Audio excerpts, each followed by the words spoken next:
नमस्कार दोस्तों, मैं विलास उरकुड़े फिर आपका स्वागत करता हूं एक बार आपके अपने पसंदीदा web news channel supreme power पर। अपने आसपास की खबरों से जुड़े रहने के लिए अभी हमारे चैनल को जरूर सब्सक्राइब करें। तो चलिए शुरुआत करते हैं आज की कुछ मुख्य खबरों से। खबर महाराष्ट्र के गोंदिया से। एशिया खंड की सबसे बड़ी कचारगढ़ गुफा तथा मां काली कंकाली के दर्शन के लिए हजारों आदिवासी जनसमूह जस सेवा जस बढ़ादेव नारों से पहाड़ी गूंज उठी। 3 राज्यों की सीमा में स्थित कचारगढ़ यात्रा में इस 5 दिवसीय मेले में आदिवासी मंत्री विजय गावित ने 3 करोड़ रुपए की निधि के विकासात्मक कार्य का शुभारंभ किया। ध्वजारोहण पूर्व विधायक संजय पुराम ने किया, जिसकी अध्यक्षता समिति के अध्यक्ष दुर्गा प्रसाद कोकोडे ने की। इस अवसर पर समिति के सभी सदस्य तथा अन्य राज्यों से आए आदिवासी नेता प्रमुखता से उपस्थित थे। 23 फरवरी को समस्त देवी देवताओं का आगमन हुआ। इस अवसर पर मांझी अंतर्राष्ट्रीय समाजवाद आदिवासी किसान सैनिक दिल्ली केकेडी कांगे की उपस्थिति रही। 24 फरवरी को राजमाता फुलवाद देवी नई दिल्ली व विधायक सहसराम कोरोटे आदि उपस्थित रहेंगे। महाराष्ट्र गोंदिया से सतीश पारधी की रिपोर्ट। आसिया की सबसे बड़ी गुफा जिसको कचारगढ़ में देखा जाता है, और ये समस्त भारत के गोंडियन जनों का ये श्रद्धा स्थान है, जिसमें भारत के हर कोने से यहाँ पर भक्तगण आते हैं, गोंडियन लोग आते हैं, आदिवासी लोग आते हैं, अन्य लोग आते हैं। काफ़ी सालों से यह कचारगढ़ का यात्रा चल रहा है। मैं देख रहा हूं कि इस कचारगढ़ में और शासन की तरफ से विकास करने की बहुत ज़रूरत है। इसके पहले इस कचारगढ़ के यात्रा में मां काली कंकाली का दर्शन करने के लिए महाराष्ट्र राज्य के मुख्यमंत्री देवेंद्र फडणवीस जी आए थे।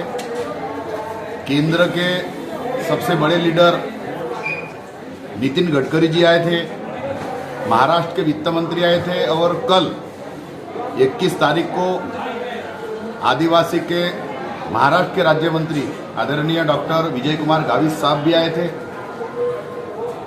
उनके सामने हमने मांगे रखी। लाखों गोंडियन सगाजन यहाँ पर आता है, उनके लिए रहने की सुविधा नहीं है, संडास बाथरूम की सुविधा नहीं है, पीने के पानी की सुविधा नहीं है,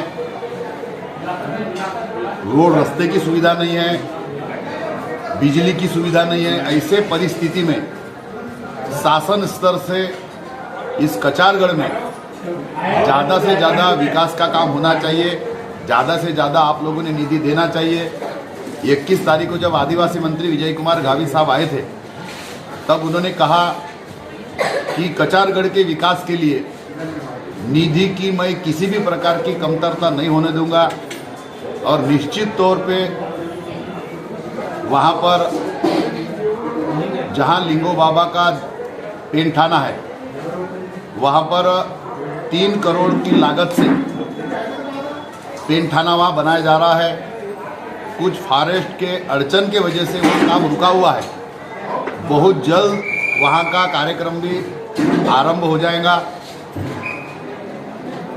जहाँ पर हमारा सगाजन का कार्यक्रम होता है, वहाँ पर सांस्कृतिक भवन नहीं है, और इसलिए मैंने खुद इस विधानसभा क्षेत्र का माजी आमदार होने के नाते और जवाबदार पदाधिकारी होने के नाते मैंने उनसे निवेदन किया कि कम से कम 50 करोड़ रुपए लागत से जहाँ पर हम कार्यक्रम लेते हैं, जहाँ पर रानी दुर्गावती का स्टेचू है, जहाँ पर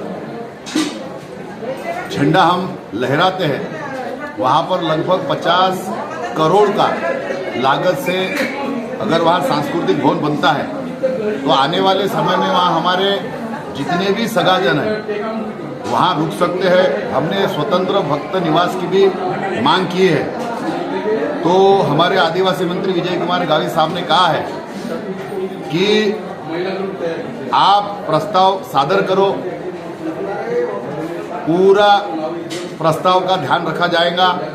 मुझे भी विश्वास है सरकार के ऊपर, क्योंकि भारतीय जनता पार्टी की सरकार केंद्र में है, राज्य में है, जिले में है और इसलिए जिले से लेके केंद्र तक पूरी कोशिश है कि जो पहले आदिवासी जिनका उगम कचारगढ़ से हुआ है, ऐसा भाग है जहाँ पर आदिवासियों की संस्कृति संपूर्ण भारत में फैले हुए जितने भी आदिवासी समाज है और उन लोग जो आस्था रखते हैं, ऐसे सभी लोग समाज के यहाँ कचारगढ़ में आते हैं। कचारगढ़ में धर्मगुरु हिंदुओं का जो गुरु यहाँ पर जिन्होंने समाज को दिशा दिखाया, ऐसे आज की जो परिस्थिति, वर्तमान परिस्थिति में जितने भी आदिवासी समुदाय के जो भी राज्य में हैं, चाहे मध्य प्रदेश, छत्तीसगढ़, झारखंड, उड़ीसा,